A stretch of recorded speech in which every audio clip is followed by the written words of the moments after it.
ভালোবাসার প্রকাশের আর কোনো মাধ্যম আমার জানা ছিল না, যেটা ছিল সেটা দিয়েই তোমাকে বলতে চাই ভালোবাসি।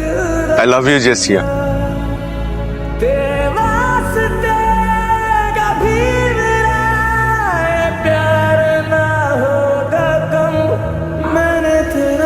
How dare you propose me like that? Do you have any idea who I am? আমি এই ইউনিভার্সিটির সবচাইতে সুন্দরী মেয়ে। তুমি এই ইউনিভার্সিটির সব থেকে কুৎসিত ছেলে হয়ে জেসিয়াকে প্রপোজ করার সাহস পাও কোত্থেকে? তোমার বাসায় আয়না নাই? বাসায় আয়না দেখো না?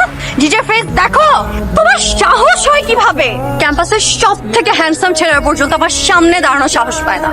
আর তুমি, আমি যেন আর কখনো তোমাকে আমার চোখের সামনে না দেখি। একটা hell out of my site.